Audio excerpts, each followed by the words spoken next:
¿Cómo están? Gracias por acompañarnos. Bienvenidos a un episodio más de ¿Qué Noche Podcast? Hoy nos acompaña Rubén Moreira, exgobernador, líder parlamentario, coahuilense, católico y fan de los zaraperos. Sí, y del Santos. Y del Santos Laguna no le va también. Muy bien ahorita, pero... Sí, anda medio cabizbajo, ¿no? Del Santos. Sí, pero bueno, el corazón es el corazón y uno tiene corazón coahuilense y lagunero. Diputado, pregunta rápida. ¿Qué duele más? ¿Una derrota electoral o una derrota de los zaraperos frente a los Sultanes de Monterrey en el Clásico del Norte? Sí, mira, son dolores muy, muy similares, yo creo. No, contra los Sultanes nosotros tenemos una larga historia desde los 70s que llegan los zaraperos allá. Es una larga historia de confrontación deportiva. Son dos ciudades hermanas que tenemos mucho en común, pero que en el béisbol, oye, es el deporte de Saltillo, fíjate, porque no hay equipo de fútbol, no hay un gran estadio en Saltillo para el fútbol, ese está en la comarca lagunera. Y entonces el deporte, que es la diversión, es ir al béisbol. Y Coahuila tiene 3 equipos en la Liga Mexicana, que es uno el de Torreón, otro el de Monclova y otro el de Saltillo. Entonces, ¿vas al estadio? ¿No vas cuando tienes oportunidad? Últimamente no, pero en la televisión luego veo uno de los juegos. Los acereros de Monclova también son un gran equipo que han sido campeones. Saltillo y los acereros. Es un deporte bonito y además muy familiar, como sucede en otras partes del país, ¿no? En Sinaloa es un deporte muy, muy familiar. Acá también, ¿no? Con los Diablos Rojos y demás. ¿Y de derrotas electorales? Pues hay unas que duelen, ¿no? A mí me han dolido mucho la pérdida de la presidencia. Creo que es algo que le queda a uno como un momento amargo. El no haber podido ganar el estado de Hidalgo, porque creo que Carolina Vigiano era la mejor persona para ser gobernadora, y siempre me voy a quedar con la molestia de la intervención del presidente López Obrador en las elecciones, como también sucedió en la campaña de Xóchitl Gálvez. López Obrador interviene de muchas maneras e incluso compromete la viabilidad económica del actual gobierno. Uh-huh. Si nosotros vemos el gasto que se hizo en el 2024, las promesas que hizo López Obrador, más allá de beneficios o no que ha llevado a la gente, pues nota el ansia por ganar la presidencia y la desventaja que dejó pues a Xóchitl Gálvez. De las dolorosas, entonces. Esas. Sí, pero también hay días buenos, ¿no? Sí, claro, por supuesto que vamos a hablar de eso más adelante. Sé que ha sido un diputado también con mucho éxito en toda la trayectoria, un político con mucho éxito en toda la trayectoria que has tenido, ¿no? Abogado, maestro, gobernador, pero vamos a empezar por el aula. ¿Qué tal esa faceta de maestro de Rubén Moreira?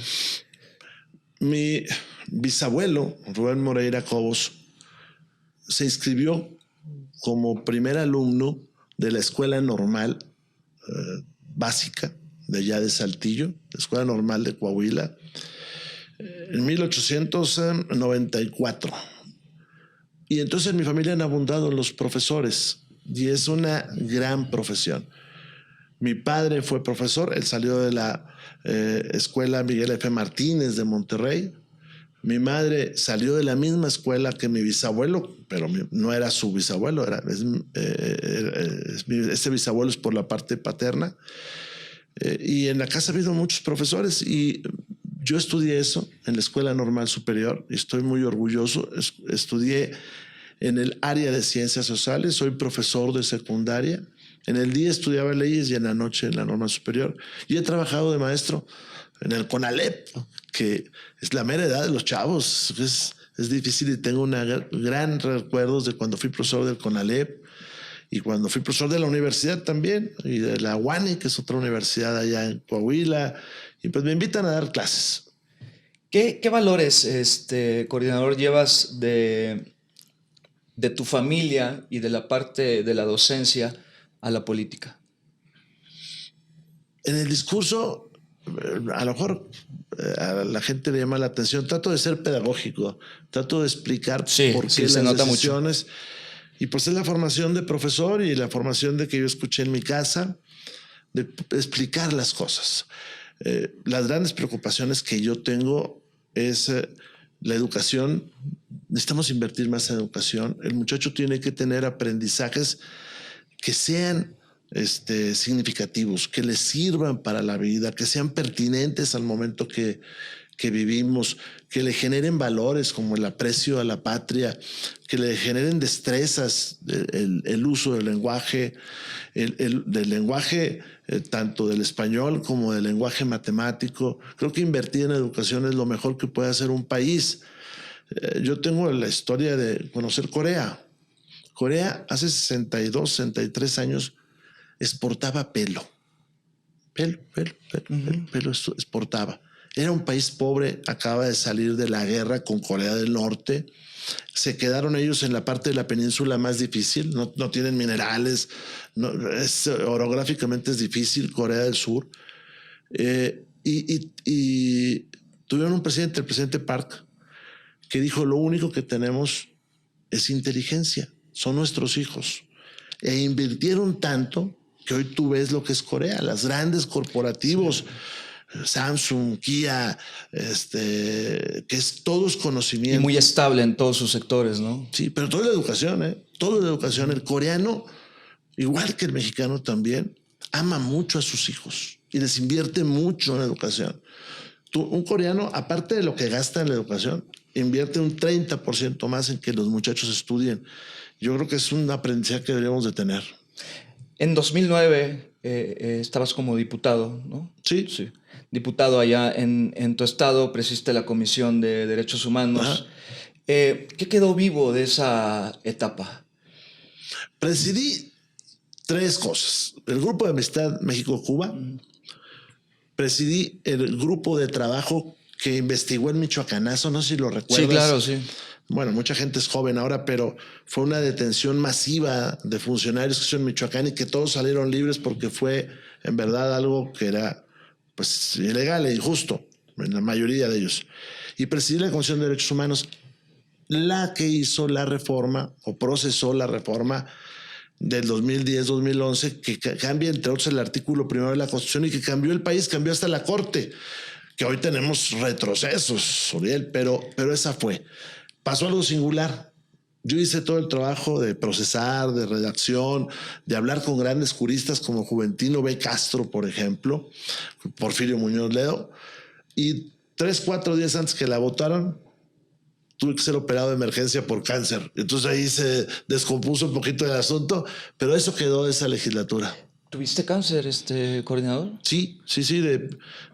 He tenido 2 problemitas con el zodiaco, le digo yo. Con el cáncer.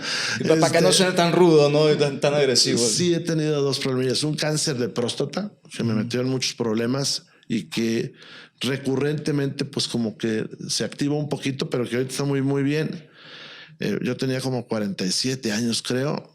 47 años cuando fui detectado de cáncer. Por eso yo le digo a la gente, hay que checarse, hay que estar al tanto. Cáncer de próstata. Luego tuve un problema con la piel, pero la salí adelante gracias a médicos mexicanos del INCAN, del Hospital Universitario de Saltillo. Yo me hospedé ahí en el Hospital Universitario de Saltillo y gracias a estas mentes mexicanas salí adelante, ya que fui a los análisis, pero si no me hubiera muerto. Sí, que lo atendiste a tiempo, ¿no? Fuiste gobernador, Rubén Moreira fue gobernador. ¿Recuerda algún famoso no durante su mandato? ¿No a favor o no en contra? No en contra. O sea, no que yo haya dado. Sí. No, sí, muchas cosas. Un estado, al final del día, uno tiene que pensar que le vaya bien a él y no solamente en el tema de la popularidad.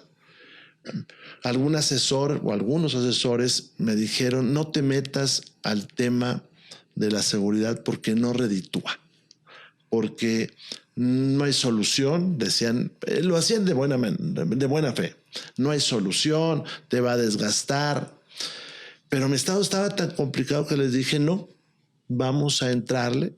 Tuvimos un 2012 muy difícil, muy, muy difícil, pero con el apoyo, lo tengo que decir, de Felipe Calderón y luego de Peña Nieto, que fue fundamental, pues de tener 44 homicidios por cada 100,000 habitantes. El país ahorita tiene 24 por cada 100,000, Bueno, Colima tiene 120 por cada 100,000, ¿no? Pero nosotros teníamos 44, una violencia enorme en la comarca lagunera, en el área de Piedras Negras y en el área de Saltillo sobre todo. Pues hoy Coahuila trae 3.7, 3.9 homicidios con un buen trabajo de Miguel Riquelme, que sucedió a mi gobierno, y ahora de Manolo Jiménez. ¿Se arrepiente de ese no? No, claro que no. Claro que no. Yo a todo el mundo le he dicho, tienes que combatir al crimen. Porque luego, Uriel, hay fantasías de que si platican, de que va a bajar, de que le eches la culpa a otros funcionarios. Pues tienes que trabajar. Y de ahí salió un libro. Que a mí no me gustó mucho el título, pero era el que vendía, Jaque Mate al Crimen Organizado. Sí, no me gustaba. Que explica cómo le hicimos y que lo construimos con Rubén Aguilar y con Jorge Castañeda. En 2014 llegó el matrimonio igualitario. Sí. Lo recuerdas, ¿no? ¿Qué pasó para que apoyaras o para que impulsaras este tema y tomaras esa decisión? Yo hice muchos compromisos en campaña. Después te doy trucos por aquello que se les ofrezca a ustedes. Hice 3 compromisos. Uno con quienes votaron por mí, que venían del Partido Verde, que era terminar con la fiesta brava. Que pues es una violencia innecesaria a los animales, ¿no? El otro con la comunidad lésbico-gay, que era reconocer sus derechos, el derecho a amar y a que nadie sea perturbado por quien quiere. Luego tuvo un efecto bueno aparte, y ahorita te lo cuento. Y el tercer compromiso fue no meter a las mujeres a la cárcel.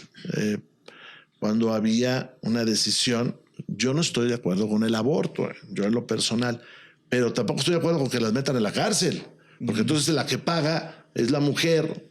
Entonces yo hice esos 3 compromisos, presenté las iniciativas en diversos momentos. La del aborto, la bancada de mi partido no la procesó, pero las otras 2 sí. Y entonces el matrimonio igualitario, que en Coahuila existía, déjame te cuento, una sociedad civil donde 2 personas, y sigue existiendo, pueden hacer un pacto civil para vivir juntos. No necesariamente de sexos distintos o del mismo sexo. Pueden ser 2 amigos, puede ser alguien muy grande y alguien muy joven, y hacen un pacto civil para vivir juntos, pero no era el matrimonio. El momento que se votó el matrimonio, muchas cosas buenas sucedieron. ¿Tuvo un costo político? No, para nada. Es más, cuando yo fui a la campaña, yo lo anuncié. No me pareció malo decirlo, y además yo no quería engañar a nadie. El día que empezó mi campaña hay una fotografía grande ahí donde en uno de los costados dice: el colectivo de madres y familiares de la comunidad lésbico-gay apoyan a Rubén Moreira. O sea, yo no engañé a nadie. Y tuvo un efecto no solamente en los derechos, que con eso tiene, porque es importante, muy importante, sino en la sociedad. Al día siguiente, la calle de Victoria, que es la calle, digamos que central de Saltillo, yo salí a caminar, a ir a comer sobre todo, ahí cerca, y vi parejas del mismo sexo agarrados de la mano. Bueno, pues ellos ya se agarraban de la mano antes, pero no modo que ese día se les ocurriera, pero no lo hacían en la calle, ¿no? Sí, se escondían, ¿no? Se escondían. Alguna vez, ya por terminar mi sexenio, fui a una taquería, porque me encanta eso, a una taquería, y en la misma altura donde yo estaba, pero en otra mesa, estaba un grupo de muchachos, y 2 de ellos estaban abrazados, 2 hombres estaban abrazados. Y les dije yo a mis colaboradores, le dije, hace 10 años... antes de que empezara mi sexenio, esos muchachos, para tomarse la mano o para besarse, hubieran tenido que ir a un predio oscuro tal vez y hacerlo, Y entonces podían ser detenidos, vejados, podían ser extorsionados, maltratados, golpeados. Y mira ahora, aquí están. Y eso también bajó la violencia. ¿Por qué? Pues porque había homicidios que no se debían de dar, había violencia contra ellos. Eso también lo bajó. Entonces, yo no estoy orgulloso, ¿no? O sea, ni siquiera me pregunten si estoy convencido, no estoy orgulloso de eso. Con peras, manzanas y naranjas, ¿qué ha aprendido desde este lado? Que no, es bien difícil el trabajo de ustedes, bien difícil que no se te vaya el tiempo, bien difícil que la gente se mantenga en interés.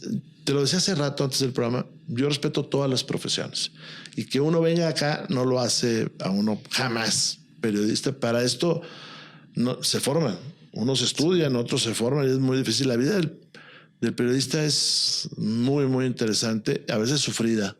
Sí. Y hay que proteger la libertad de expresión, la libertad de prensa, porque la libertad de prensa tiene un correlativo, que es el derecho mío a ser informado. Si en un país se acaba la libertad de prensa, no pierden los periodistas nada más, están equivocados. No, pues eso le pasó a fulano de tal o a mangano. No, perdemos todos porque entonces yo no tengo datos, yo no tengo información. ¿Yo cómo voy a tomar decisiones si todo se oculta? Un invitado que lo haya hecho cambiar de opinión con peras, manzanas y naranjas. Bueno, yo tengo invitados luego. Tengo a Miguel Solubo, un campechano que es jurista, un súper jurista. Está con nosotros nuestro amigo Mario de Constanzo. Él es un opositor de profesión. Sí, él todo el día está trabajando, buscando datos, dando datos, una mente brillante, siempre. Él acompañó un tiempo a López Obrador. Él era el secretario de Hacienda del gobierno legítimo. Pero es tan honesto que un día dijo, esto está mal. Entonces me acompaña ahí Mario Constanzo, me acompaña Nacho Loera, que es ambientalista y que yo estoy muy orgulloso de él. Él es mi hijo. Estoy muy orgulloso. Y él también es un rebelde, ¿no? Ahorita trae una bronca porque está en contra de varios proyectos que se andan haciendo en el Caribe que van a destruir los arrecifes o que van a destruir la selva. Y luego vienen pues personajes, ¿no? Ha estado Marco Mendoza, que tú lo conoces, es hidalguense, también es jurista. Entonces, bueno, tiene uno que estudiar porque si no te dejan en desventaja, maestro. Sí. ¿Su hijo sigue sus pasos? ¿Le interesa la política a su hijo? No lo veo con esos pasos. Él es ambientalista, especialista en aves, en pájaros, especialista en eso, pero él tiene otros intereses. Le gusta la fotografía, escribe por ahí en periódicos y yo le agradezco eso porque ahí también estudio. Y tengo otro hijo que es juez. Ah, sí. Es juez de carrera. Él es abogado. Él estudió allá en Saltillo y acá en el ITAM. ¿Y es juez allá? Es juez local en civil. Fíjate, yo cuando salí de abogado empecé a trabajar, salí de abogado y profesor al mismo tiempo. Empecé a trabajar en el CONALEP y trabajaba de actuario. Y ahí, en ese juzgado, que es el juzgado segundo, es donde mi hijo, pues, como 40 años después, llegó de juez. Oiga, ¿se quedó con ganas de agarrar a trancazos a Noroña? Yo siempre pensé que había dos Noroñas. En Noroña que actuaba allá en los micrófonos, al frente, en la tribuna, y un Noroña que bajaba de la tribuna y era hasta solidario con todos. El día que hubo un temblor ahí, él sacó cargando a compañeras, un Noroña que lee mucho. Y yo he sido compañero de él 9 años, en 3 legislaturas, un poquito menos de 9 años, pero en 3 legislaturas he sido compañero de él. Hoy que lo nombraron presidente de la mesa directiva del Senado, me di cuenta, qué desgracia, que el personaje original no era el que bajaba y nos saludaba a todos, era el que estaba arriba, enfrentando, el que estaba arriba polarizando. Para mí fue pues difícil verlo. hacer que un ciudadano fuera y pidiera perdón. Oye, pues, ¿qué es esto? Este enojo que siempre trae contra todo mundo. Me decepcionó saber todo lo que pasó ahí en Tepoztlán, porque él siempre había estado en contra de eso. Siempre había estado en contra de estos temas de destruir la naturaleza, de apropiarse de esas áreas. Y el incidente este que es famoso, él lo provoca por varias razones. ¿Qué pasó ese día, coordinador? A ver, en la mañana muy temprano se fija el orden del día, la agenda. Y él, por sus pistolas, pone un punto mañoso, tramposo, que se llama, o sea, entrecomillado, solicitud del Partido Acción Nacional y del Partido Revolucionario Institucional para que el ejército de Estados Unidos intervenga en México. Pues nuestra representante en la mesa directiva le dice, oiga, es que no hay ninguna solicitud de esto. No, pero así se va a llamar el punto. Oiga, pues el punto se puede llamar de otra manera, ¿no? Soberanía nacional, lo que usted quiera. No, es que el punto así se va a llamar. Pues es tramposo. Vamos a discutir sobre algo que nosotros nunca planteamos y con ese mismo trampas engañas a la gente. ¿Y autoritario también? Sí.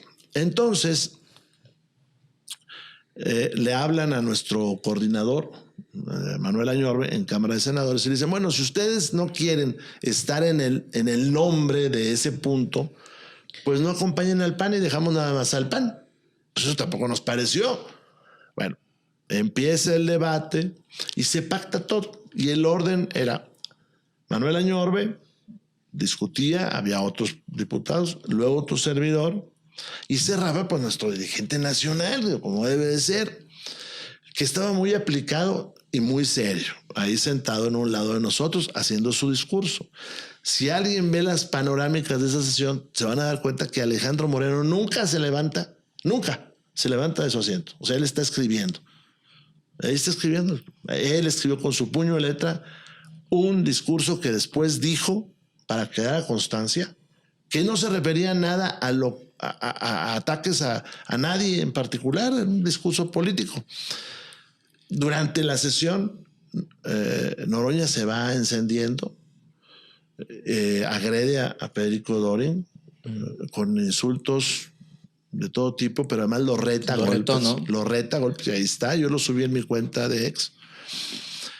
Y él era el presidente de la mesa, pero entonces le hacía como los luchadores, se quitaba la máscara y se bajaba a luchar, y luego se volvió a subir. Y esto pues se va generando, pues imagínate que el árbitro te empiece a pegar, oye, ¿verdad? Sí, claro. O te mete el pie o le pase el balón al otro, pues eso no está bien.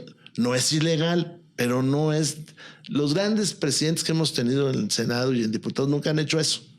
Entre ellos Porfirio Muñoz Ledo, que alguna vez él intentó golpear también.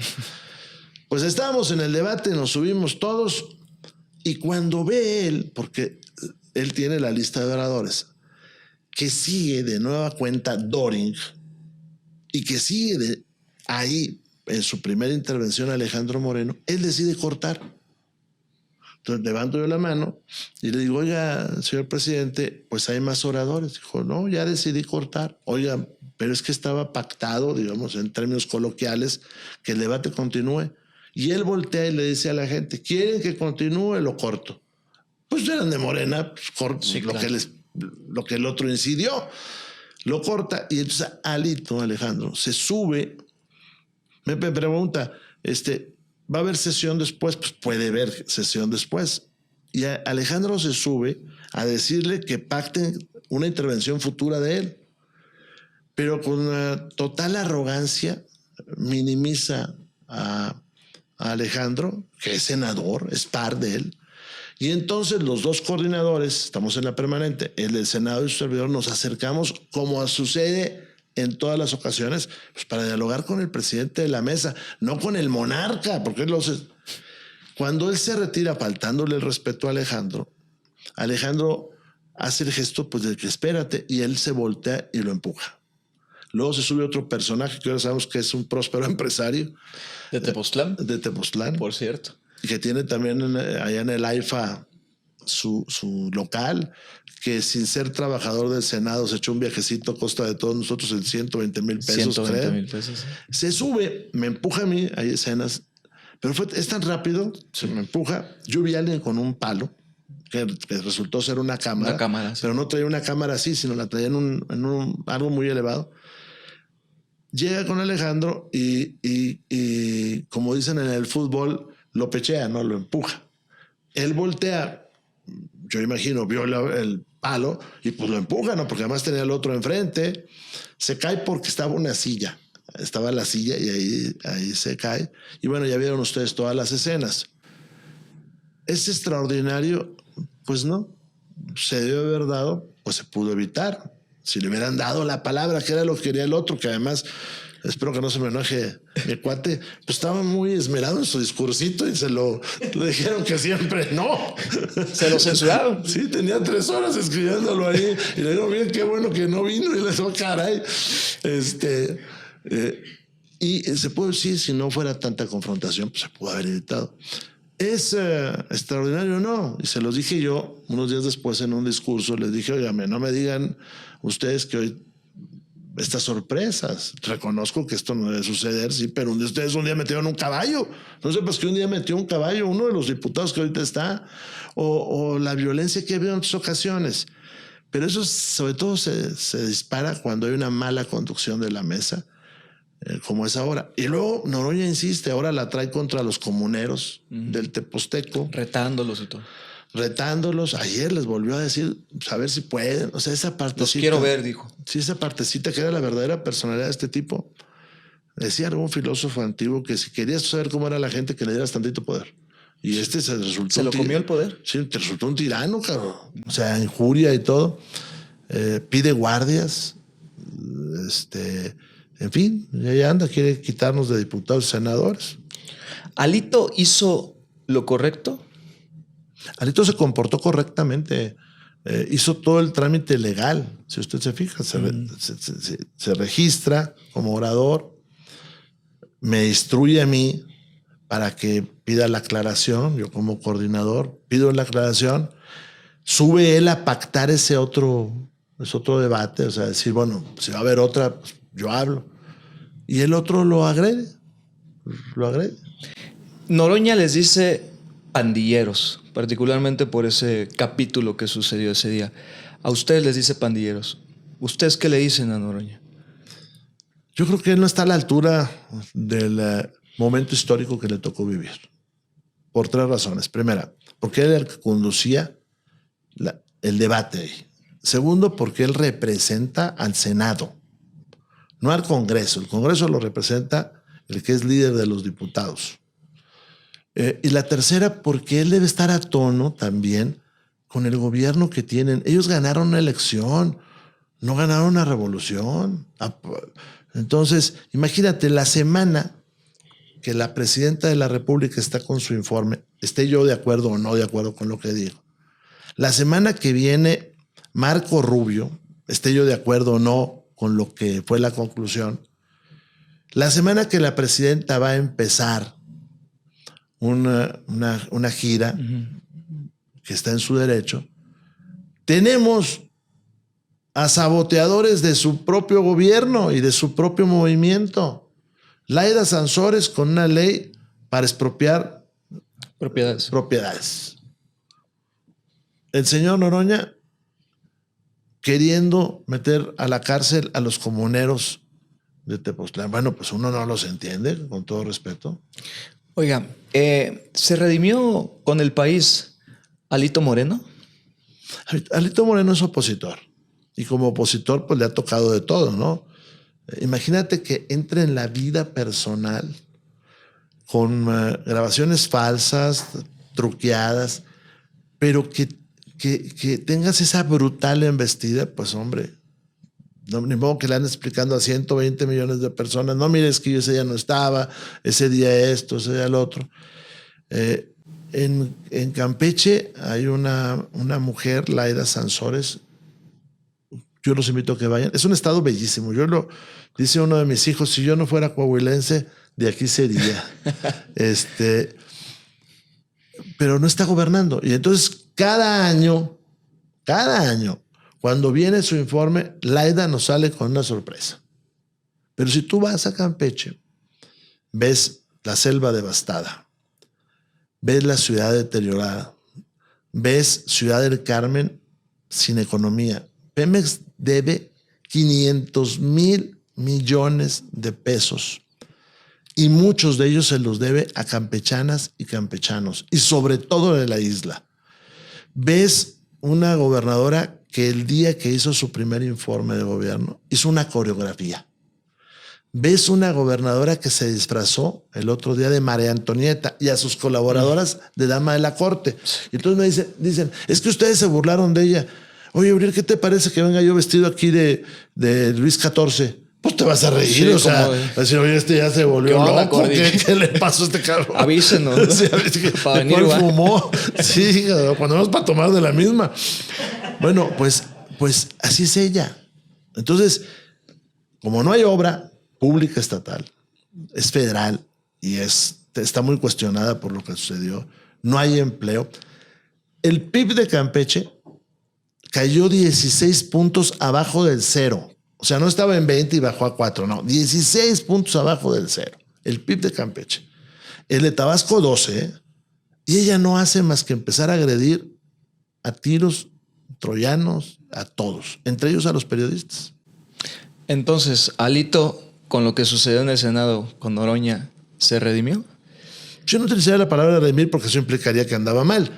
Yo lo que te digo es que hoy es el opositor que tenemos en este país, que es tenaz. Puede alguien estar de acuerdo o no estar de acuerdo en cómo hace las cosas, pero ha señalado puntos que son incuestionables. Son incuestionables. El país no crece. La seguridad es muy dudosa. Los gobernadores abandonan a la presidenta. Se los dijo ahí a ellos. Ustedes le juegan en contra a la presidenta. Pero hubo muchas muestras a favor, ¿no?, de lo que hizo Alito. ¿Las viste? Sí, de todo. Es mi cuate y hizo muchas cosas buenas. Alito, yo un día le dije, hace muchos años, le dije, Alejandro, hay una cosa que no entiendo.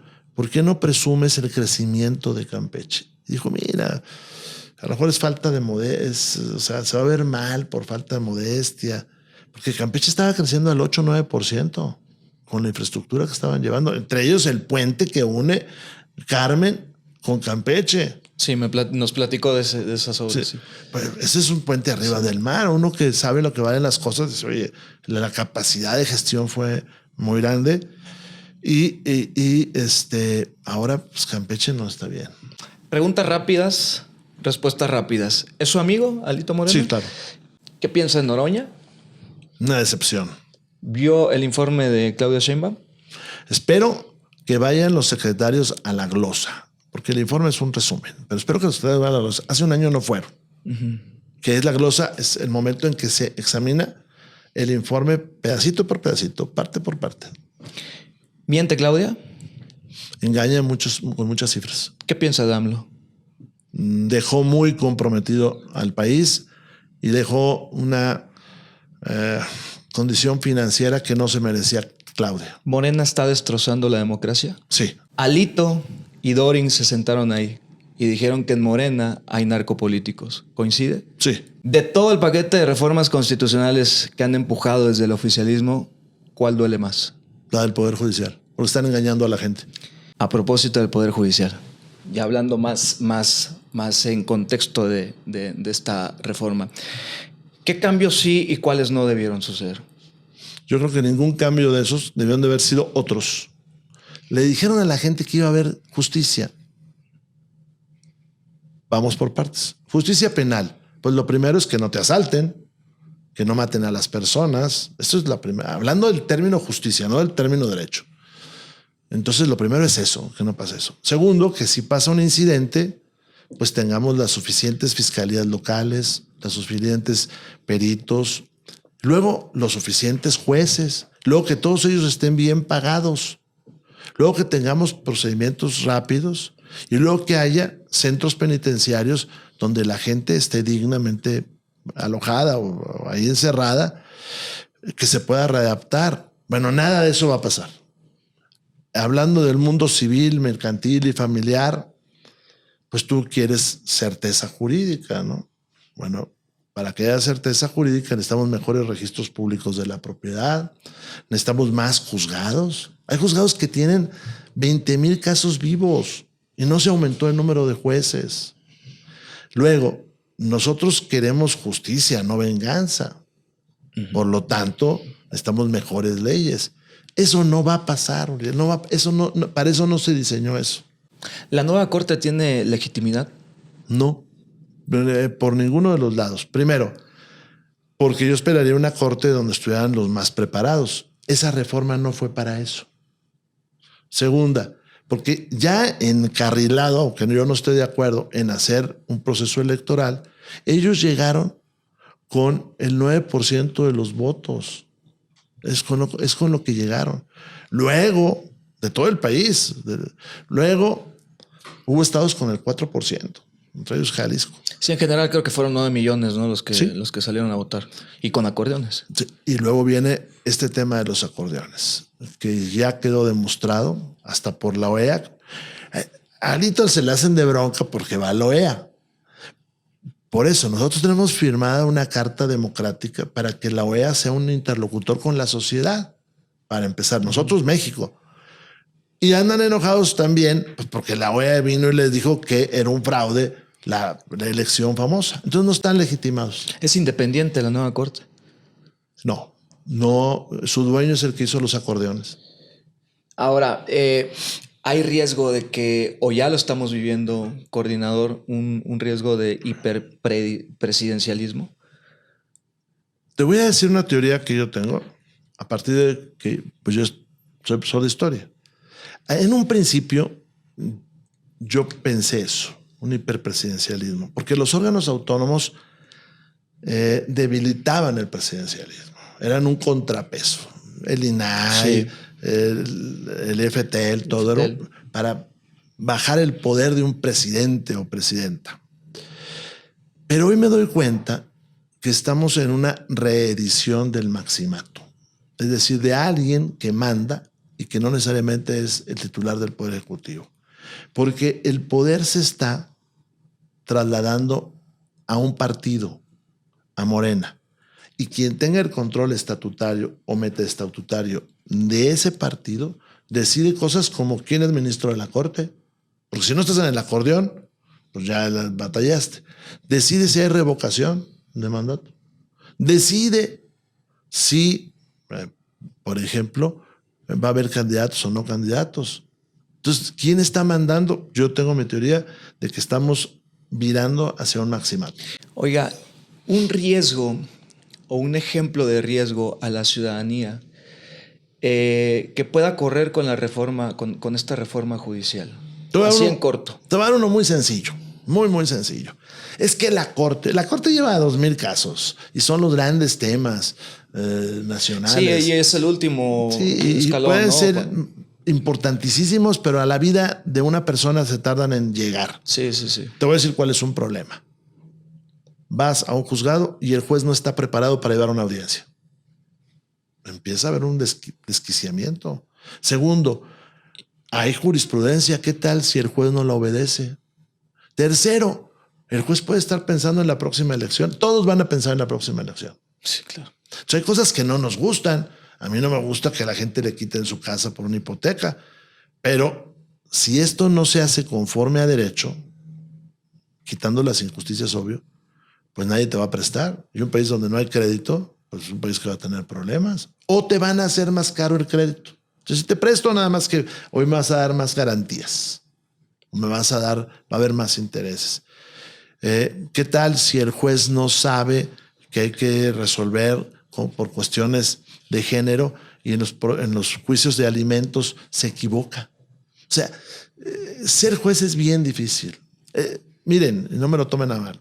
El ministro de la Corte llega y si le sabe bien a su teleprompter, ya fregó. Se contrata unos 40, 50 asesores de primer nivel, que hay muchos en el mundo, hombre. Los contrata, él va a llevar un caso por semana o uno por cada 2 semanas. Le dicen, este es el proyecto de sentencia, vas a decir esto, y la va a librar. El juez local o federal, ese tiene que resolver ahí y tiene enfrente, en el caso del penal, al Ministerio Público y tiene enfrente, en el caso del penal, a la defensa y muchas veces ahí, bueno, no muchas veces, siempre está ahí el procesado y están enfrente de eso algunas veces las víctimas. Y él tiene que resolver si da la libertad, si no da la libertad. Ese es el problema. Y se engañó entonces a la gente. Porque además no se le dijo que había Poder Judicial local y Poder Judicial federal y que la Corte ha resuelto grandes temas en materia de derechos humanos. ¿Qué piensa de Hugo Aguilar? Que está él aprovechando su condición de miembro de un pueblo originario. Está ofendiendo a la mexicanidad. Está ofendiendo a nuestros pueblos originarios. Está poniendo sobre la mesa eso para que seguramente en el futuro se le disculpen muchas cosas. Que es producto de los acordeones. Él es producto de los acordeones. Que él era una persona cercana o es cercana a López Obrador.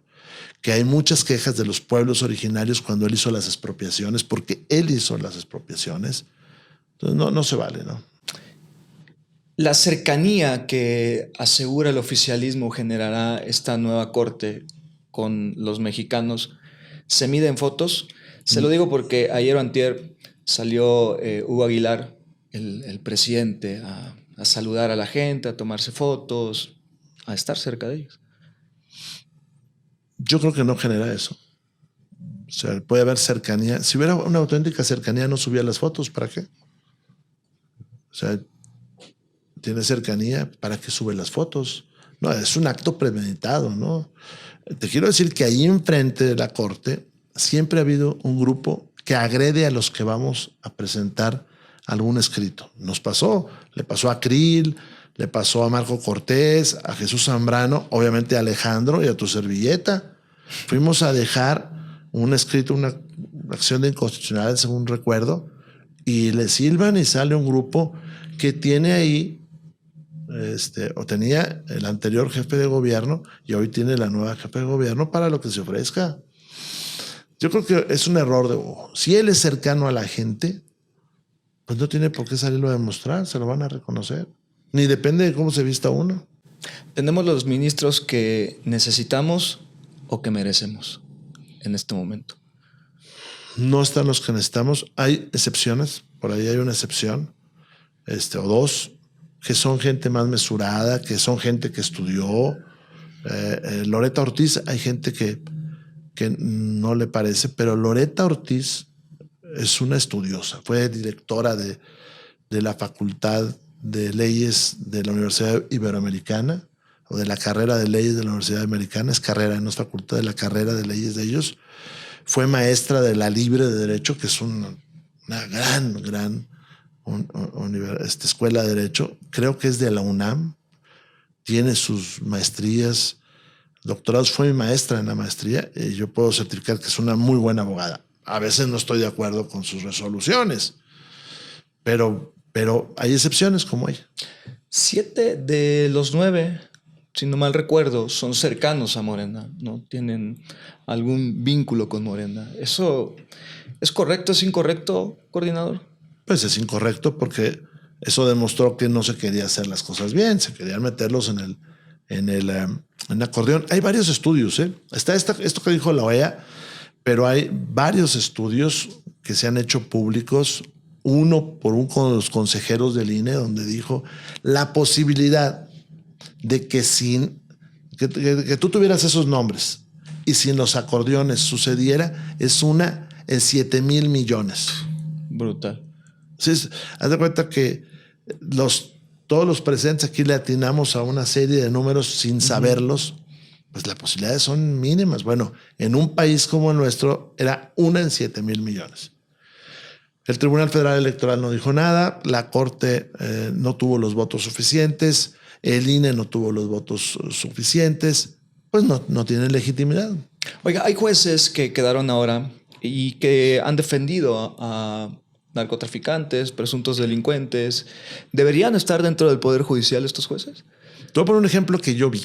hace muchos años. Yo fui secretario del Tribunal Superior de Justicia de Coahuila. Entonces eran salas mixtas. O sea, no solamente eran los magistrados que era el presidente, sino tenían que resolver casos. Y llega a nosotros un juicio en segunda instancia de un auto de formal prisión. Era el antiguo sistema de justicia. Y el juez, el magistrado lo libera. Y entonces hay muchas inconformidades.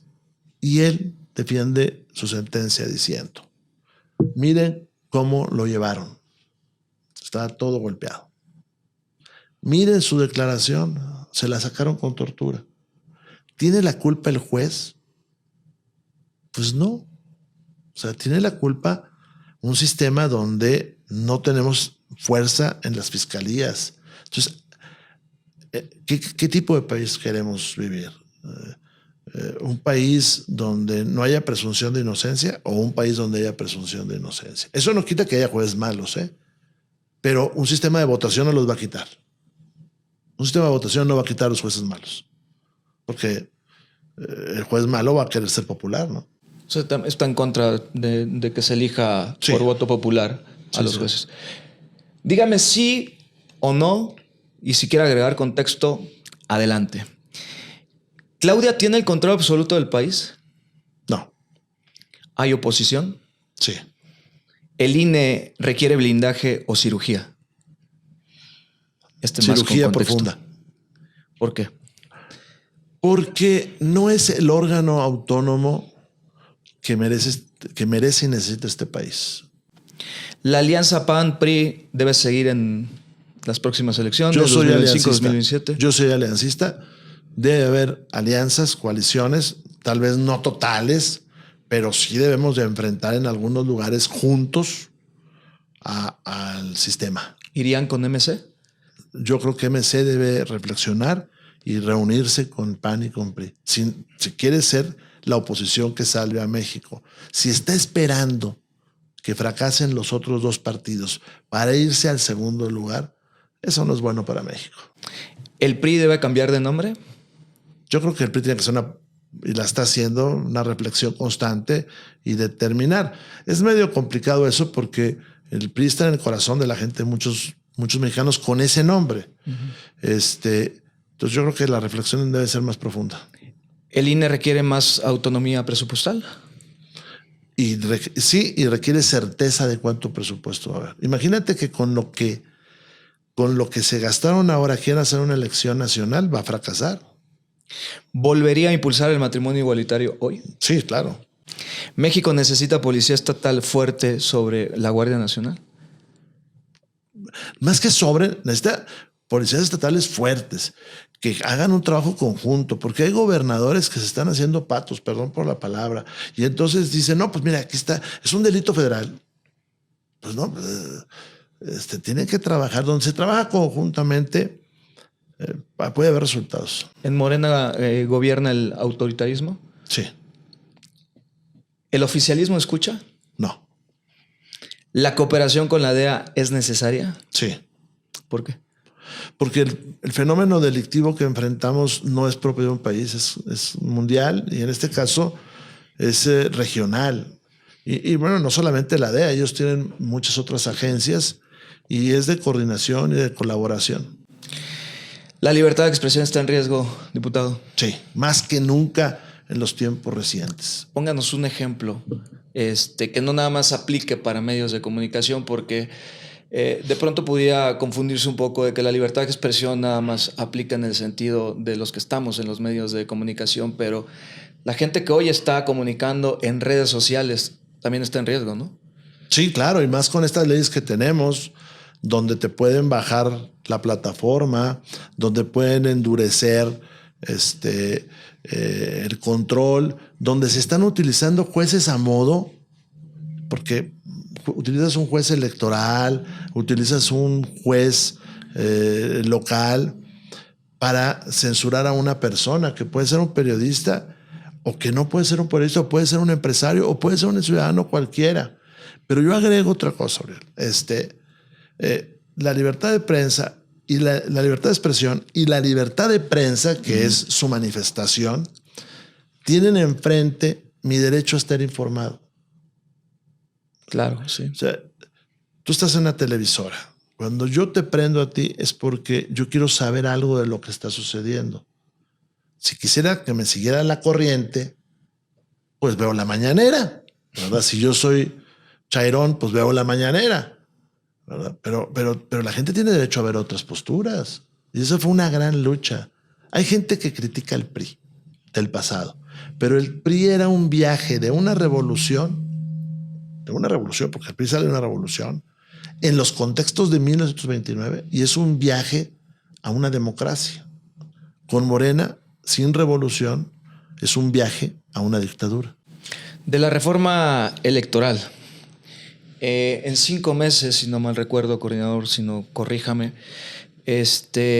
quieren escuchar voces, quieren llevar a cabo esta reforma electoral con la comisión presidencial que va a encabezar Pablo Gómez. ¿Qué piensa de ella? ¿Es necesaria?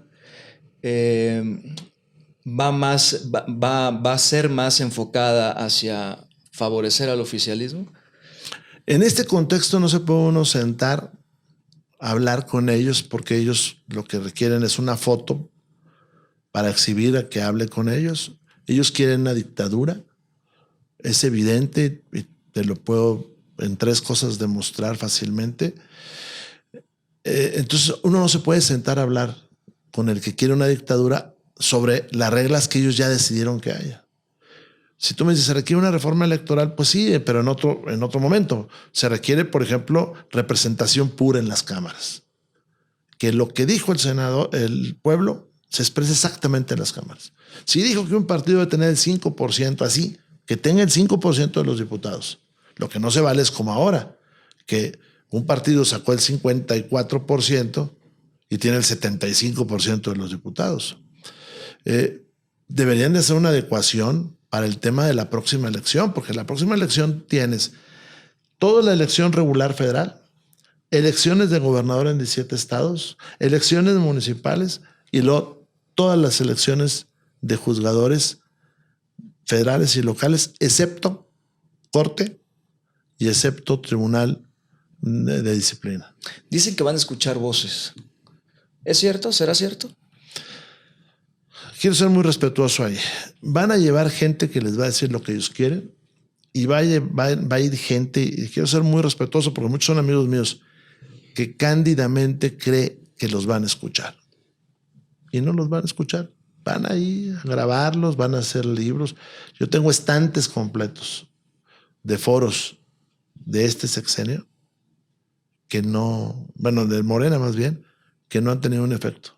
Entre ellos el de la reforma laboral de 40 horas, entre ellos el energético, entre ellos el de de justicia y entre ellos el de algún otro. Ahí lo tengo. Los tengo llenos de foros. Si bien es una comisión presidencial, pero son los indicados Pablo Gómez, Ernestina Godoy, Arturo Saldívar, Pepe Merino. En los últimos 48 años, las reformas electorales han sido un tránsito hacia la democracia. Siempre han surgido por la oposición, que puede ser la sociedad, no nomás los partidos, por la academia opositora o por una condición muy grave pero opositora a la misma condición. Primera reforma, López Portillo llega como candidato único y siente que no tiene legitimidad. Oye, ¿le pudo seguir así? Él solito. Y habla de una reforma electoral. Busca a Valentín Campa, Arnoldo Martínez Verdugo, y habla con ellos, y a Demetrio Vallejo. No llevó a Pablo Gómez, que ya existía. No lo invitaron a Pablo Gómez. Y habla con ellos de legalizar el Partido Comunista Mexicano y habla con ellos de abrir a la democracia. Unos días después viene Jimmy Carter y le dice que México es un país ejemplar porque es el país que más lucha contra el militarismo y el armamentismo. Ojo, que reconoce muchísimo a López Portillo por su reforma electoral y por su ley de amnistía. ¿Cuál es el gran debate que viene en los próximos semanas, ¿no? El presupuesto. El presupuesto. El presupuesto viene como un gran debate porque no tienen dinero, porque tal vez quieran subir impuestos. Ya hay indicadores que van a subir impuestos porque no quieren dedicarle dinero a la salud y a la educación. Háblanos un poco, vamos a profundizar en esto porque creo que es muy importante que la audiencia sepa de qué va el presupuesto del próximo año, el 2026. ¿Qué es lo que se pretende? ¿Cuál es el proyecto? ¿En qué afectaría directamente, a propósito de lo que mencionaba, los impuestos, que es como ciudadano lo que más me alarmaría, ¿no? A ver, México necesita un presupuesto para funcionar de 9 billones de pesos. ¿Por qué llegamos a 9 billones de pesos? Pues sobre todo por las obras faraónicas que no funcionan. Para esto tiene que pedir prestado. Entonces, una parte de cómo consigue los 9 billones de pesos es de crédito, que este año siguiente debe ser 1.4 billones de préstamo. Eso va a llevar a la deuda mexicana. Peña dejó una deuda que venía desde Agustín de Iturbide hasta Peña. Nosotros le decimos Peña Bebé. Desde Agustín de Iturbide hasta Peña Bebé. Por cierto, paréntesis, ¿es su amigo? Pues puedo decir que sí, puedo decir que sí. No lo veo todos los días, pero pues sí, es un hombre que hizo mucho por Coahuila. 10.5 billones de pesos, desde Iturbide hasta acá. Bueno, del día que se fue Peña al año que entra, vamos a llegar a 20 billones de pesos. Se va a duplicar la deuda. Si tú escuchas a alguien de Morena, te dice, no, bueno, pero los Estados Unidos deben más. Bueno, pues son más grandes. No, bueno, pero es que en relación al PIB, es decir, a lo que crece, a lo que tiene nuestra economía de Producto Interno Bruto, pues andamos en el 50%. No, Estados Unidos soporta hasta el 150% de su PIB, porque como tú sabes, y todos sabemos, el problema no es deber, sino es tener para pagar, ¿verdad? Y el otro problema es en qué ocupa tu crédito, o sea, en qué lo ocupas. Entonces vamos a ver una deuda grande otra vez, esa es una primera parte, pero como López Obrador era muy gastalón, ahora la señora Sheinbaum, y eso es injusto para ella, tiene que bajar el déficit. Es decir, tiene que bajar lo que se sobregira. O sea, tú tienes impuestos, deuda, pero aún así sigues gastando más. Tiene que bajar. ¿De dónde lo bajó este año? Lo bajó de medicina, de salud, vaya, y lo bajó de educación. Por eso hay escasez de medicina. Por eso hay escasez. Sí, por eso hay escasez. Va a ser 7 millones, no sé cuántos de recetas. ¿Y de dónde lo van a bajar entonces en 2026? Pues del mismo lugar. Porque la parte de educación y de salud es lo más grande del presupuesto, fuera de las cosas que tienes que pagar porque tienes que pagar, que son pensiones, programas sociales, la misma deuda, porque hay que pagar la deuda que ya se debe. Entonces, ¿de dónde lo va a sacar? Pues otra vez del mismo lugar. Y de impuestos. Y está mintiendo. El secretario de Hacienda está mintiendo. Dice, vamos a poner unos impuestos, vamos a aumentar unos impuestos que se llaman impuestos especiales, IEPS. Los IEPS surgieron allá por los 70s, por allá en el mundo, diciendo, tú quieres desincentivar algo, ponle un impuesto. Vaya, tú quieres que los carros, los autos no tengan 8 cilindros y no consuman tanto combustible, pues ponle más impuestos a eso. Esos carros que requieren gasolina de mejor octanaje, pues que la gasolina sea más cara. Eso se pensó como una medida para desestimular. Tú quieres que la gente no tome refresco, pues ponle más impuestos. Tú quieres que la gente no fume, ponle más impuestos. Así. Pero eso fracasó. Sí. O sea, eso fracasó, por un lado. Por otro, te metes en la vida de las personas, en la vida privada de las personas, en la libertad, vaya, de las personas. Y por otro lado, te haces dependiente de ese presupuesto. Y una más, generas mercado negro. Entonces, el 20% de los cigarrillos o más de este país son piratas. Una buena parte de los cigarros en este país, incluso los que no son piratas, se venden de manera clandestina o se venden fuera de los controles. ¿Qué sucede? Que hay como 30,000 millones de pesos de impuestos que no se recaudan. Entonces, ¿qué peligros hay a futuro si suben esos impuestos? Primero, que el presupuesto se haga dependiente de ese ingreso. Segundo, que le está pasando a los americanos, por cierto, con otras cosas. Segundo, que se incremente el mercado negro. Ese mercado negro lo controlan el crimen organizado, que hay otro peligro. El crimen organizado no puede pasar la droga. Qué bueno, sí, pero va a querer sacar la ganancia de acá. ¿De dónde la saca? De todos estos productos y del cobro de piso y de todo eso. Entonces nos estamos complicando solos con una decisión que está en el gobierno. Eso es terrible. Si llegaran esos impuestos, ¿dónde lo vería reflejado la ciudadanía? ¿En qué productos o en qué servicios? ¿Hay forma de palpar eso con anticipación? Sí, seguramente lo va a ver en refrescos, lo va a ver en cigarros, lo va a ver en el alcohol, lo va a ver en ese tipo de productos. Y alguien pudiera decir, bueno, pero es para que mejore la salud. No lo están haciendo por eso, lo están haciendo porque no tiene dinero. Tan falso es que lo están haciendo por la salud que primero, que si no hubiera piratería, no estarían subir el impuesto. Segundo, que no lo van a utilizar para nada extraordinario. Digan, es que lo agarraron para pagar deuda. Bueno, lo agarraron para comprar medicinas.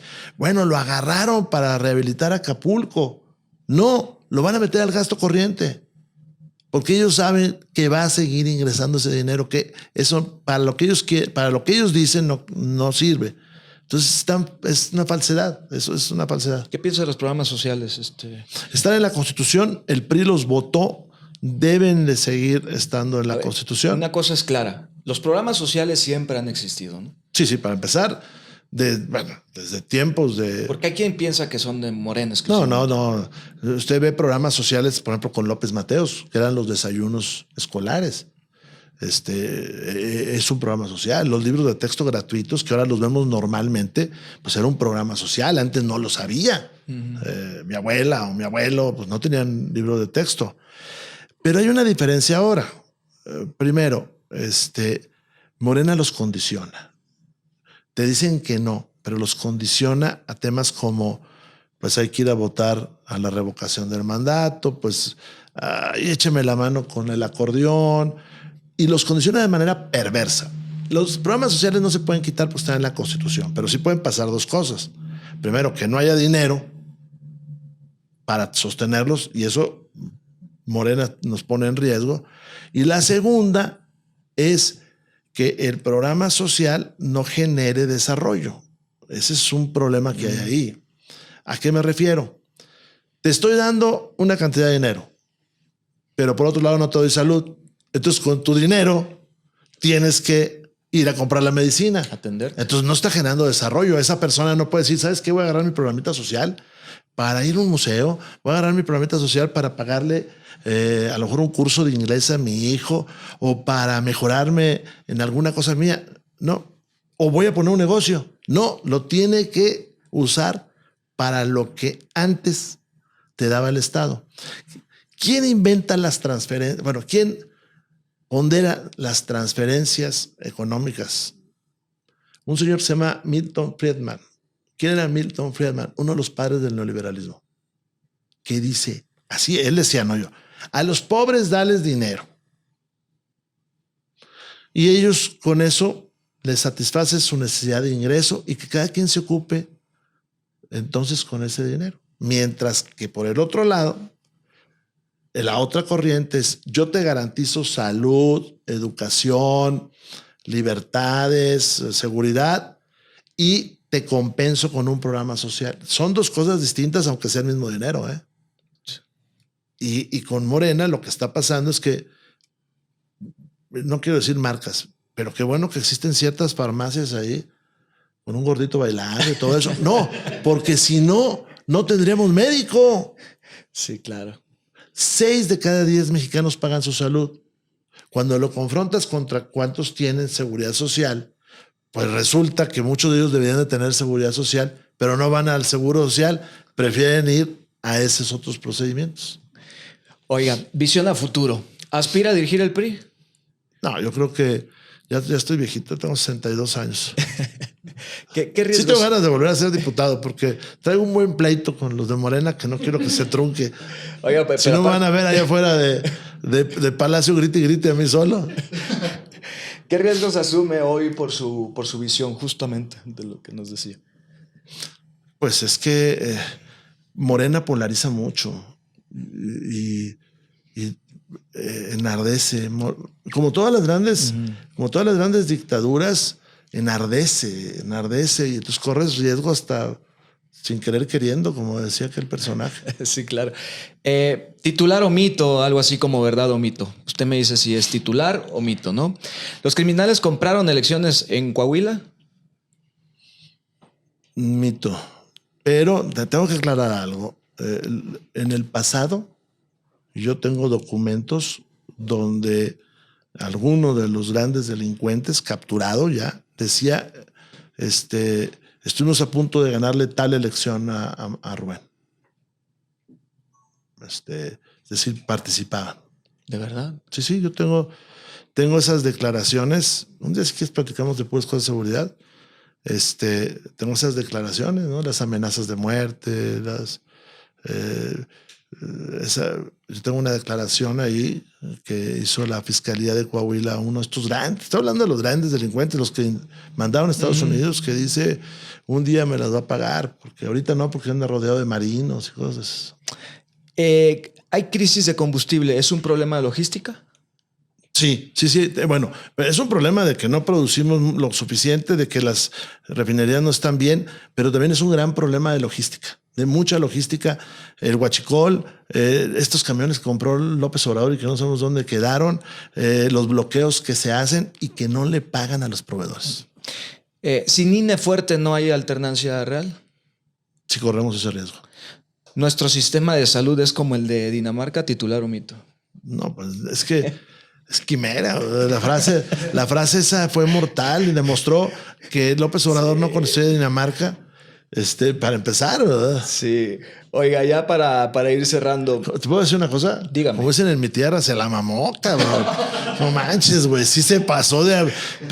Ay, me estoy tomando la tele. Se pasó de lanza. En mi tierra no es maldición, ¿eh? En mi tierra se la mamó, cabrón. No manches. O sea, sí se voló la barda. Oiga, ya para ir cerrando. Ya me dio pena, me dice cuando uno se toca la nariz que le da una pena. Ahorita vamos a entrar a propósito de la expresión y vamos a entrar a algo de ello, ¿no? Ya un poco de lo personal de Rubén Moreira, que de pronto se muestra también en las redes sociales abriendo un poco su vida rutinaria, ¿no? ¿Cuál es su rutina de fe, diputado, en los días duros, complicados en la legislación, en su trabajo legislativo? Hace muchos años, bueno, yo soy católico, ¿no? Sí. Y entonces todos los días, acá traigo mi viejecita de Johnston, mira, y acá traigo mi escapulario, por acá lo traigo. A ver, que lo muestre. Ahí está. Entonces soy católico, entonces siempre pienso que hay caminos que Dios traza, ¿no? Los calvinistas decían que todo estaba determinado, los católicos decimos que hay libre albedrío, pero entonces hay que encomendarse. Pero hace muchos años un abogado, don César Valdés, me dijo, cuando tengas una dificultad, resuelve por lo que tú crees que está más cercano a la ley, siempre más cercano a la ley, porque hay fronteras, dicen, cumple con la ley, sí, pero hay jurisprudencia que interpreta la ley, o sea, eso no está tan fácil, pero en México también hay que poner al país por delante. No sé qué edad tengas, pero eres mucho más joven que yo. ¿En qué año naciste? 85. Bueno, en el 86, un grupo de amigos míos, ya estoy alargando mucho, 3 amigos míos, tomamos un bocho y nos venimos desde Saltillo hasta Chetumal, pasando por Cancún. No nos asaltaron, nadie nos paró, éramos 4 varones. Eso quiere decir que, porque ahorita es muy sospechoso ver a 4 hombres juntos en un carro. Sí. Te detienen de inmediato. Sí. Te detienen de inmediato. ¿Quién sea, bandas los policías o aquellos? Sí, las bandas delictivas. No, circulamos por todo el país. Regresamos, pasamos por Guanajuato, pasamos por todo Veracruz, de noche, uno de los trayectos fue de noche, llegamos a Catemaco a medianoche y nos quedamos a dormir en un hotel. Ahora eso no se puede. Entonces las nuevas generaciones, la violencia se levantó en el país, se alzó en el 2006. Es decir, que los muchachos que tienen 25 años, solamente han visto un México violento. Es cierto.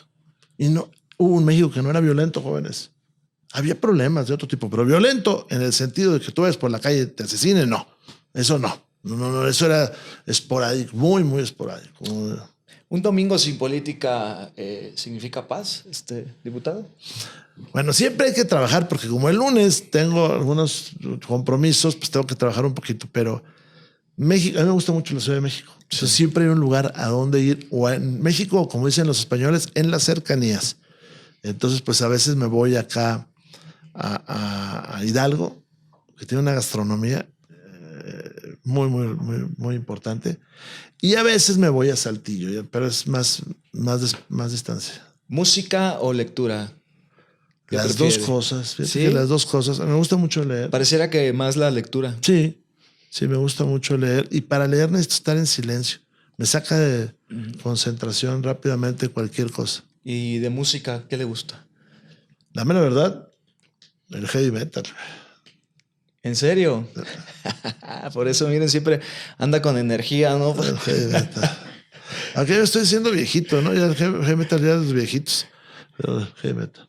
¿Cómo quiere usted, ya para terminar, cómo quiere que sus hijos lo recuerden con la vida que ha hecho?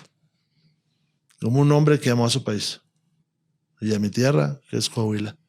Coahuila es un estado maravilloso que ha tenido grandes dificultades en el pasado. Imagínate, nos invadieron los americanos y se llevaron la mitad de nuestro territorio. Texas, bueno, más que la mitad del territorio del país se llevaron Texas.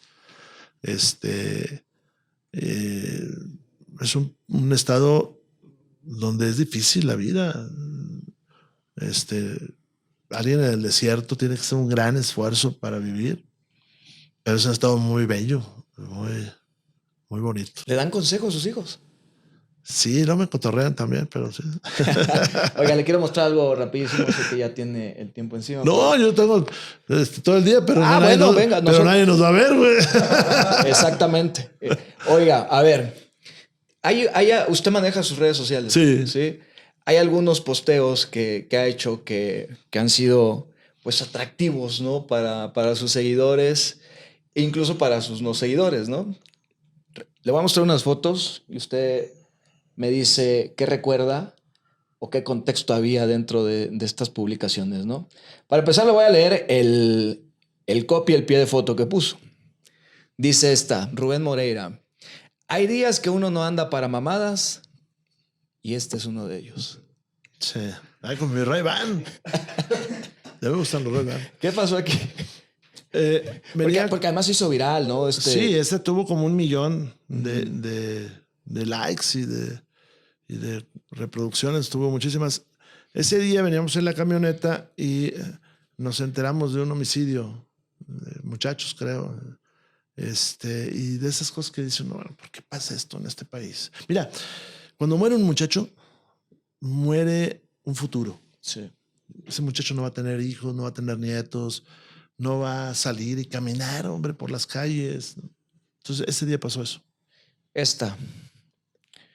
Dice, qué pex, cabrones.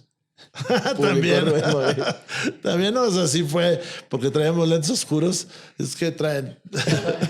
Era como es para no decir qué pedo, que es una también. Sí, acá la conocemos, ¿no? Qué pex, güey. Sí. En vez de decir qué pedo, ¿no? Luego igual con lentes. Rubén Moreira dice: en mis conferencias no ando con mamadas. Sí. Eso creo que fue en Campeche. Y estaba explicándoles pues, que la economía se estaba cayendo. Y la gente me empezó a gritar que me pusiera los lentes. ¡Ay, en serio! Sí. Y aquí se los puso, ¿eh? Ahí está. Porque además también lo hicieron compañeros de usted y demás, todo ¿no? Cuando pasó eso. Y luego dice Rubén Moreira en este post: ni pex, esta semana habrá pex. Sí, pues es que íbamos a uno de esos debates creo que fue de la Poder Judicial o de la eléctrica, de uno de esos. A ver, está. Dice, ese gordito soy yo.